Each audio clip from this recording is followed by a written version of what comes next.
So students, we are continuing physical equilibrium back exercise NCERT. Okay. तो next question है आपका NCERT back exercise का 7.24. What they are saying? They are saying calculate delta G naught and the equilibrium constant for the formation of NO2 from NO and O2 at 298 Kelvin.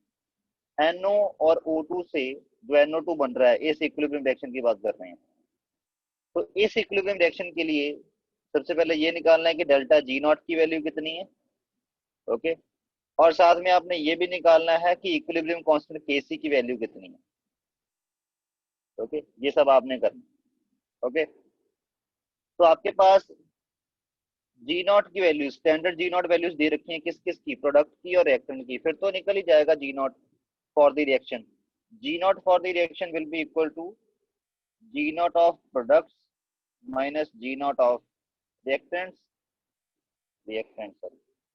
Okay. Products की कितनी total Gibbs free energy है minus reactants की कितनी total Gibbs free energy है.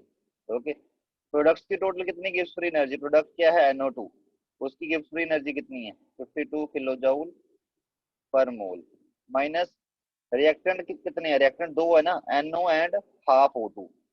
तो reactant में कितनी बनेगी, Gibbs free energy of NO कितनी है 87 kilo joule per mole.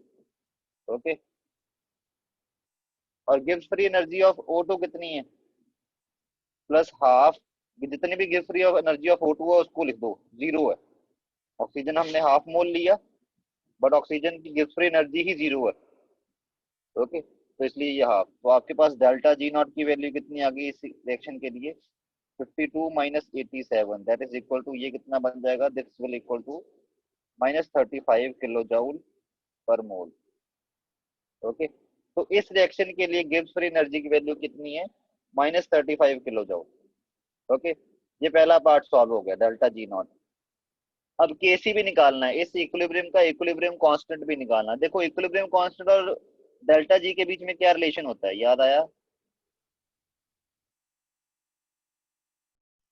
So delta G naught is equal to minus 2.303 RT log K. ये एक्सप्रेशन था ना आपके पास डेल्टा जी नॉट और log के का. यहाँ पे log के, ये जो k है वो क्या है, इक्विलिब्रियम कांस्टेंट. तो ये kc की वैल्यू निकालनी है. ओके. तो डेल्टा जी नॉट की वैल्यू कितनी है minus 35 kilo joule. Kilo joule से जाउल में पुट कर दो इसको. जाउल में कितनी बनेगी minus 35,000 kilo joule is equal to minus 2.303 into R. R की वैल्यू कितनी है, आर भी आपने जाउल वाला पुट करना है. आर की तो वैसे कई सारी वैल्यू होती है जैसे 0.0821 लीटर एटमोस्फेयर पर केल्विन पर मोल. ओके. और आर की वैल्यू कौन सी होती है 8.3 जाउल पर केल्विन पर मोल. ओके. तो आपको ये जाउल वाली वैल्यू पुट करनी है आर की. तो आर की वैल्यू कितनी बनेगी 8.3. ओके. टी टेम्परेचर केल्विन में पुट करना है. कितने टेम्परेचर पे बात हो रही है यहाँ पे, यहाँ पे तो टेम्परेचर नहीं दे रखा है, 298 केल्विन. ओके. तो this is 298 kelvin into log KC. Log KC, यही तो केसी निकालना है आपने. अब इसको थोड़ा सॉल्व कर लो, माइनस से माइनस कट गया ये. उसके बाद क्या बचा, इसको सॉल्व करना पड़ेगा हमारे पास. Wait, let me solve this. Okay. आपको किसी दिन लॉग निकालना भी सिखाते हैं जल्दी, क्योंकि बड़े टाइम हो गया अभी लॉग आपको आना शुरू हो गया है. तो लॉग का भी यूज सिखाएंगे आपको कि आप बिना कैलकुलेटर के कैसे लॉग निकाल सकते हो, बिना लॉग टेबल के भी कैसे लॉग निकाल सकते हो. 6.14 आ गया. ओके. 4 इक्वल टू लॉग केसी. अभी तो मैं भी कैलकुलेटर की हेल्प ही ले रहा हूँ इसको करने के लिए. तो ये आपके पास आ गया,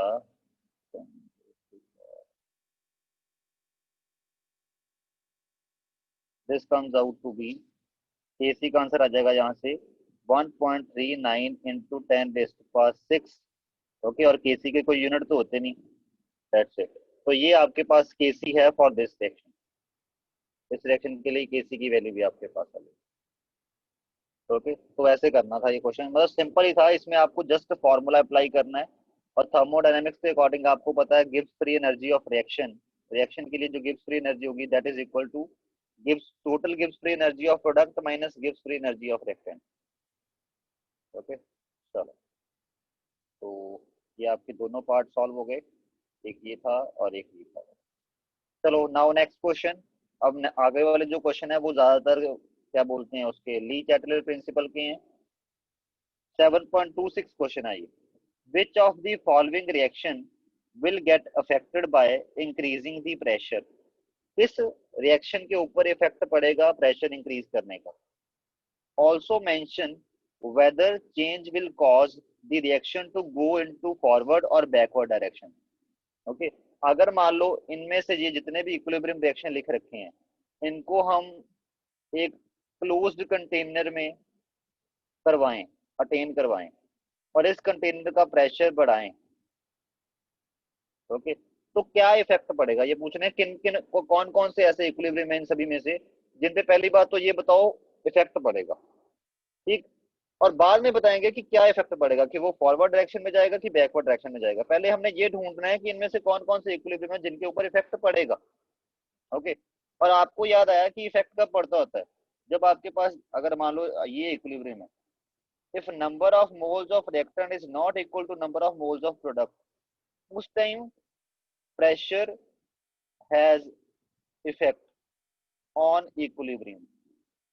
उस टाइम इक्विलिब्रियम के ऊपर प्रेशर का इफेक्ट पड़ता होता है जब ऐसा हो, जब number of moles of reactant and number of moles of product equal ना हो, उस टाइम ऐसा होता है। ओके, तो अब आपने ये देखना है और कौन से number of moles of reactant और प्रोडक्ट, गैसेस, क्योंकि सिर्फ गैसेस के ऊपर इफेक्ट पड़ेगा ना प्रेशर का।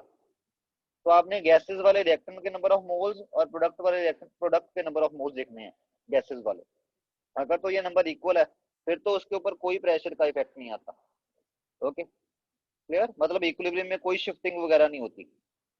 अगर आपके पास ऐसा नहीं है तो होगा क्या, उस टाइम आपके पास you will see a shifting, और वो शिफ्टिंग किस साइड होगी वो बाद की बात, वो भी ली चार्टियल प्रिंसिपल बाद वाला लगाता हूँ। वैसे तो जिनको अगर याद है तो उनको तो पता लग गया होगा कि क्या होना है, कैसे डिसाइड करेंगे। ओके, सबसे पहले हमने ये ढूंढना है कि number of moles of gases in reactant side and number of moles of gases in product side किसमें इक्वल है। जैसे अगर मैं इसकी बात करूं तो इसमें इक्वल नहीं है, इसमें क्या है, number of moles of gases on reactant side is less than number of moles of gases on product side। Okay, product side में दो हैं, रिएक्टेंट साइड में एक है। उसके बाद आपके पास next question number sorry part number second, इसमें number of moles of gases reactant side कितने हैं, एक इसका दो इसके, टोटल कितने हैं तीन। और प्रोडक्ट साइड भी तीन ही है गैसेस वाले, तो number of moles of reactant on gases side on reactant side is equal to number of moles of gases on product side, तो ये इक्वल है इसमें। तो इसके केस में there will be no effect of pressure. इसके अगले वाले में बात करते हैं। कार्ब एक मोल कार्बन सॉलिड है तो कार्बन सॉलिड को तो काउंट ही नहीं करना, हमने सिर्फ गैसेस देखनी होती हैं। कार्बन डाइऑक्साइड का एक मोल और प्रोडक्ट साइड में कार्बन मोनोऑक्साइड का के दो मोल, it means number of moles of gases on product side is greater than number of moles of gases on reactant side. तो इसमें ये है, ये वाला सिनेरियो है। अगले वाले में देखें, दो और एक तीन, और इसमें प्रोडक्ट साइड कितने हैं एक, तो it means number of moles of reactant और reactant side, number of moles of gases on reactant side is greater than number of moles of product on number of moles of gases on product side. तो ये आपके पास इसमें case. Next, ये solid है तो reactant side तो आपके पास है ही सॉलिड है, ये भी सॉलिड है और ये प्रोडक्ट है, इट मींस यहाँ पे आप यहाँ पे भी ये कंक्लूजन है, number of moles of gases on off reactant side is less than number of moles of gases on product side। Okay, और इसमें 4 and 5 टोटल 9 है, इसमें total number of moles of gases on the reactant side is 9 और gases on product side is 10, इसमें number of moles of gases on product side is greater than number of moles of gases on reactant side. तो ये है आपके पास। Okay clear, तो ये है इसमें इट मीन सबसे पहले ये बताओ किसमें कोई इफेक्ट नहीं आएगा चेंज ऑफ प्रेशर का। ये जो सेकंड वाला है ना इसमें कोई भी इफेक्ट नहीं दिखेगा आपको प्रेशर चेंज करने का। ओके, अब बारी आती है बाकियों में क्या इफेक्ट देखने को मिलता है। ठीक, प्रेशर इंक्रीज करने पे equilibrium according to Le Chatelier principle, equilibrium shift करता है to the side which has less number of gaseous moles. तो इक्विलिब्रियम उस साइड शिफ्ट करता है जिस side less number of gases mole हो। ओके, प्रेशर जब आप इंक्रीज करते हो इक्विलिब्रियम मिक्सचर का ओवरऑल प्रेशर जो जब आप इंक्रीज करते हो, okay, according to Le Chatelier principle. तो आपके पास अब इक्वेशन नंबर 1 में रिएक्टेंट साइड कम है प्रोडक्ट साइड से, तो जब आप प्रेशर इंक्रीज करोगे तो फर्स्ट के केस में क्या होगा, इसके केस में इक्विलिब्रियम किस साइड शिफ्ट करेगा, बैकवर्ड, वो मैं उस पर आगे लिख रहा हूँ। इसके केस में किस साइड शिफ्ट करेगा, बैकवर्ड। इसके केस में नो चेंज। ओके, ये वाले में प्रोडक्ट साइड ज्यादा है रिएक्टेंट साइड कम है, इसमें भी बैकवर्ड, क्योंकि वापस शिफ्ट करने का number of moles of gases किस साइड कम है, बैकवर्ड साइड, रिएक्टेंट साइड कम है तो बैकवर्ड शिफ्ट होगा। ओके, अब ये फोर्थ में number of moles of gases किस साइड कम है, प्रोडक्ट साइड कम है, तो इट मींस ये फॉरवर्ड शिफ्ट करेगा प्रेशर इंक्रीज करने पे। इन्होंने प्रेशर इंक्रीज करने का इफेक्ट पूछा है। ओके, इसके केस में रिएक्टेंट साइड कम है प्रोडक्ट साइड ज्यादा है। ओके, तो ये बैकवर्ड। इसके केस में रिएक्टेंट साइड कम है प्रोडक्ट साइड ज्यादा है तो ये भी बैकवर्ड। ओके, जब आप प्रेशर इंक्रीज करोगे, इन्होंने प्रेशर इंक्रीज करने का इफेक्ट पूछा है। अगर डिक्रीज करने का इफेक्ट पूछा होता है, जहां पे बैकवर्ड है वहां पे फॉरवर्ड हो जाना है, जहां पे फॉरवर्ड आया वहां पे बैकवर्ड हो जाना है। ओके, फिर इसमें no change. Got it. Next question 7.29 है आपका बैक एक्सरसाइज का। डिस्क्राइब द इफेक्ट ऑफ, आपने इफेक्ट डिस्क्राइब करना है किसका, एडिशन ऑफ हाइड्रोजन का, एडिशन ऑफ मेथनॉल का, एडिशन ऑफ कार्बन मोनोऑक्साइड का और रिमूवल ऑफ कार्बन मोनोऑक्साइड का और रिमूवल ऑफ मिथेनॉल का on the equilibrium of equilibrium reaction this. इस इक्विलिब्रियम रिएक्शन के ऊपर ये वाले फैक्टर इंट्रोड्यूस करने का क्या इफेक्ट पड़ेगा। जैसे addition of hydrogen, Le Chatelier principle को एक बार रिकॉल करते हैं। According to Le Chatelier principle, according to Le Chatelier principle, अगर आप कंसंट्रेशन ऑफ रिएक्टेंट इंक्रीज करते हो देन इक्विलिब्रियम शिफ्ट फॉरवर्ड। अगर आप कंसंट्रेशन ऑफ रिएक्टेंट को डिक्रीज करते हो देन इक्विलिब्रियम शिफ्ट बैकवर्ड। अगर आप कंसंट्रेशन ऑफ प्रोडक्ट को इंक्रीज करते हो then equilibrium shift backward.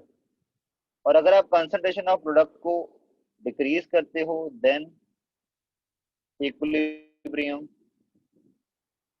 Shift forward. जैसे हमने पढ़ा था ना कि ली चार्टिलर प्रिंसिपल में आप जो भी इफेक्ट क्रिएट करोगे इक्विलिब्रियम कोशिश करेगा उसको कैंसिल आउट करने के लिए। रिएक्टेंट अगर इंक्रीज कर दोगे तो फॉरवर्ड शिफ्ट होके रिएक्शन में रिएक्टेंट कम होता है, तो इस तरह वो फॉरवर्ड शिफ्ट हो जाएगा in order to decrease that change जो आपने क्रिएट किया है, जो आपने बढ़ाया रिएक्टेंट का कंसंट्रेशन। ओके, तो अकॉर्डिंगली बाकी फैक्टर्स भी ऐसे ही बनते हैं। ओके, तो अब आपने एडिशन ऑफ हाइड्रोजन करी है। जब आप एडिशन ऑफ हाइड्रोजन कर रहे हो तो आप क्या ऐड कर रहे हो, हाइड्रोजन किस साइड है, रिएक्टेंट साइड है, तो रिएक्टेंट साइड में हाइड्रोजन ऐड करने का मतलब आपने कंसंट्रेशन ऑफ हाइड्रोजन ऐड करी, इंक्रीज करी, विच इज अ रिएक्टेंट, तो इक्विलिब्रियम किस साइड शिफ्ट होगा, फॉरवर्ड।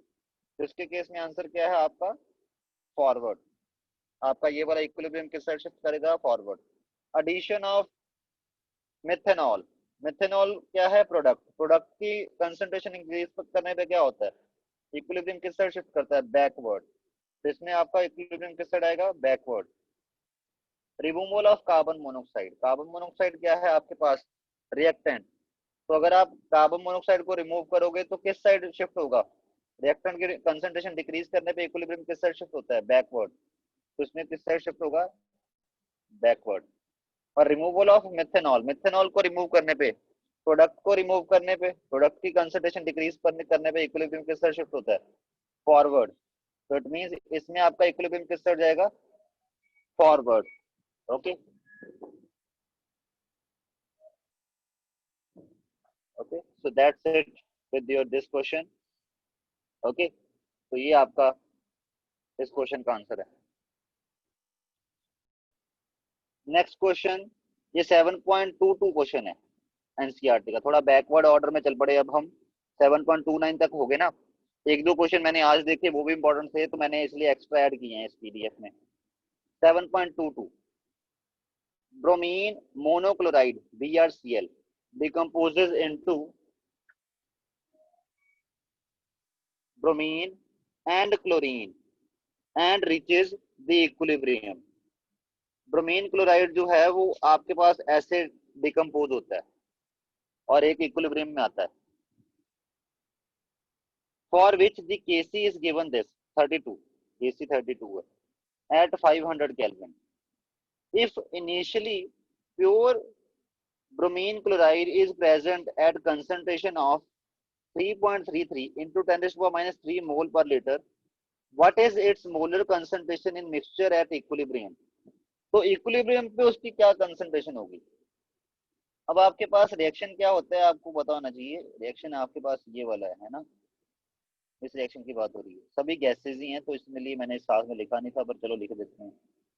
इनिशियल कंसंट्रेशन क्या दे रखी है, इनिशियल कंसंट्रेशन दे रखी है, इसकी दे रखी है 3.3 इंटू 10⁻³ ये तो दोनों जीरो होंगे क्योंकि स्टार्टिंग हमने इसी से करी है, तो प्योर लिया था हमने, लिखा हुआ है ना if initially pure bromine chloride is taken.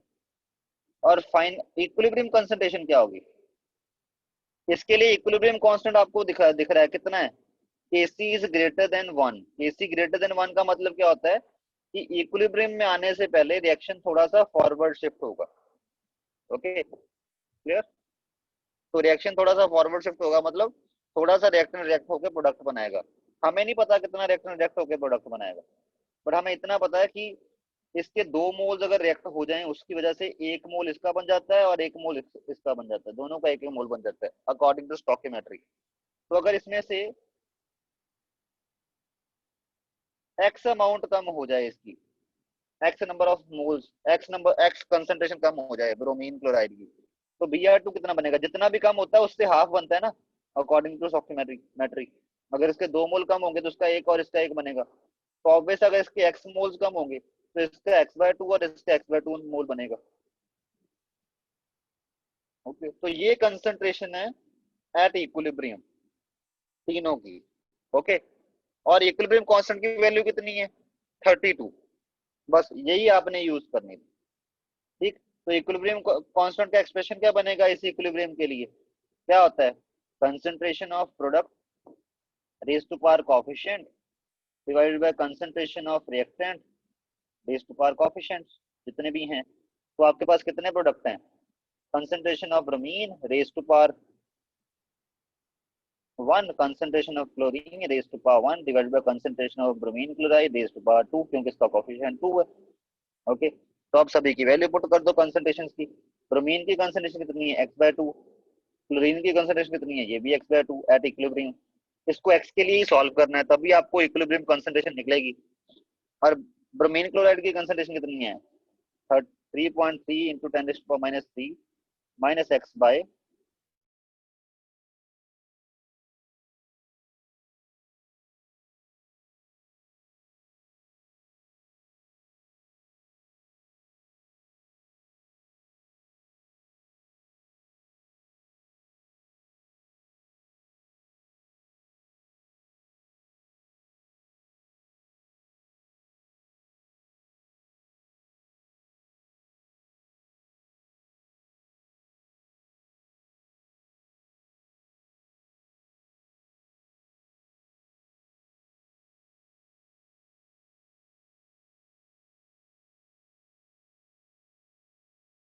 तो स्टूडेंट्स वॉइस लैग हो गया था, सॉरी। आई वाज सेइंग कि हम इस इक्वेशन को ऐसे भी ले सकते हैं 32 इज इक्वल टू, इसका भी ऊपर x/2 का होल स्क्वायर था नीचे भी होल स्क्वायर था, तो हमने क्या किया इस पूरे का होल स्क्वायर कर दिया 2, x/2 divided bye 33 sorry 3.3 into 10⁻³ minus x और होल स्क्वायर। अब इसका फायदा क्या होगा, आपकी क्वाड्रेटिक इक्वेशन नहीं बनेंगी, इजीली सॉल्व हो जाएगा। अब क्या करोगे, इस पावर 2 को इस साइड अगर लेके आओगे तो अंडर रूट बन जाएगा ना, दोनों साइड अंडर रूट करने पे ये पावर 2 चली जाएगी। तो √32 is equal to x/2 divided by 3.3 into 10⁻³ minus x। Okay तो √32 कितना होता है, √32 होता है, ये बनेगा 4√2, yes 4√2 is equal to x by 2 into 3.3 into 10⁻³ minus x. अब इसको सॉल्व करना है इक्वेशन को, यही आपका चैलेंज है। तो इसमें अब सॉल्व करना शुरू कर देते हैं। इसको मल्टीप्लाई करवा दो जरा, 4 into 2 into √2 multiply by 3.3 into 10⁻³ minus x is equal to x. तो इसको सॉल्व करें, ये बन जाएगा 8 into √2 into 3.3 into 10⁻³ minus 8 √2 x is equal to x. ये आ गया आपके पास। ओके, इसको फर्दर यहाँ पे सॉल्व कर रहा हूँ मैं ऊपर, इसको इरेज कर देते हैं। तो आपके पास ये बन गया, एक्स वाले टर्म्स एक साइड ले जाओ, ये बन जाएंगे 8 √2 x plus x is equal to 8 into √2 into 3.3 into 10⁻³ तो इसको सॉल्व कर, इसको एक्स का एक्स निकाल दो, इसका क्या बन जाएगा 8 √2 plus 1 is equal to 8 into √2 into 3.3 into 10⁻³। Solve करना बड़ा मुश्किल लग रहा है इसको, इसको सॉल्व करना ही पड़ेगा, बट और कोई चारा नहीं है हमारे पास। तो 8 इंटू √2 का मतलब होता है 1.414। ओके, ये कितना बन जाएगा, मैं कैलकुलेटर की हेल्प ले रहा हूँ, पेपर में आपको बट बाय हैंड ही करना पड़ेगा। 8 इंटू 1.414, तो this comes out to be, इसका आंसर आया 8 √2 का मल्टीप्लिकेशन करके आता है 11.312 प्लस 1, तो ये बन गया x into 12.312 is equal to, इसका बन जाएगा आपके पास, अगर इसको सॉल्व करें इंटू 3.3,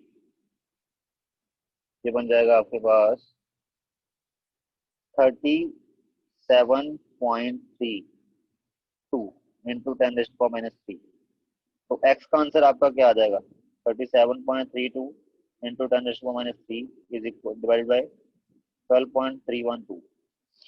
तो इसको डिवाइड कर दो 12.312 से, x का आंसर आ गया आपके पास 3.0 इंटू 10⁻³। ये आपकी x की वैल्यू है, ठीक है। मतलब इतना आपके पास कंसंट्रेशन कम हो जाएगी, किसकी, आपका जो शुरू में आपने लिया था। तो अब ऑब्वियस इक्विलिब्रियम कंसंट्रेशन निकालनी है, तो इक्विलिब्रियम कंसंट्रेशन की वैल्यू क्या आ जाएगी, इक्विलिब्रियम कंसंट्रेशन की वैल्यू आ गई है 3.3 इंटू 10⁻³ माइनस एक्स, एक्स की वैल्यू कितनी है 3 इंटू 10⁻³। तो ये बचेगी कितनी इक्विलिब्रियम कंसंट्रेशन इसकी, ये बन जाएगी 0.3 इंटू 10⁻³ मोलर, ये कंसंट्रेशन बचेगी एट इक्विलिब्रियम इस पर्टिकुलर ब्रोमीन क्लोराइड। ओके, तो क्वेश्चन इजी था, बस इसमें कैलकुलेशन, ये जितने भी क्वेश्चन है ना ये वाले, ये क्वेश्चन बहुत इजी है, बस इसमें कैलकुलेशन में आपको थोड़ा सा दिमाग चलाना पड़ता है कि इसको कितना कितना इजीली आप कर सकते हो, सिंपल से सिंपल करके। चलो, ये क्वेश्चन भी हो गया, और आगे आपके पास ये लास्ट क्वेश्चन है अब, उसके बाद आपका फिजिकल इक्विलिब्रियम खत्म है। 7.30 क्वेश्चन है आपके पास, at 473 Kelvin, the equilibrium constant Kc for the decomposition of phosphorus pentachloride is this। मतलब इस रिएक्शन के लिए इक्विलिब्रियम कांस्टेंट की वैल्यू दे रखी है। If decomposition is depicted as like this, और इसके लिए डेल्टा एच की वैल्यू दे रखी है। ओके, क्या निकालना क्या है फिर इसमें, 7.30 आई थिंक क्वेश्चन इनकम्प्लीट है यहाँ पे, इसको मैं क्वेश्चन को देख लूँ, वैल्यू दे रखी है, ये रही आपके पास। They are saying write an expression for KC, अच्छा यही वाला क्वेश्चन है तो यहीं पे कर लेते हैं। 7.30, तो आपके पास इस इक्विलिब्रियम कांस्टेंट, इस इक्विलिब्रियम रिएक्शन के लिए इक्विलिब्रियम कांस्टेंट दे रखा है ये वाला, और इसके लिए डेल्टा एच की वैल्यू भी दे रखी है इस रिएक्शन के लिए। Write an expression for KC of the reaction, इस रिएक्शन के केसी का एक्सप्रेशन क्या बनेगा, वो तो सिंपल ही है, केसी क्या होता है, प्रोडक्ट कौन कौन से हैं, PCl3 उसकी raise to power 1, chlorine raise to power 1 divided by PCl5 raise to power 1, that's it. तो ये आपके पास केसी का एक्सप्रेशन बन गया, एक पार्ट सॉल्व हो गया। B part, what is the value of KC for the reverse reaction at the same temperature.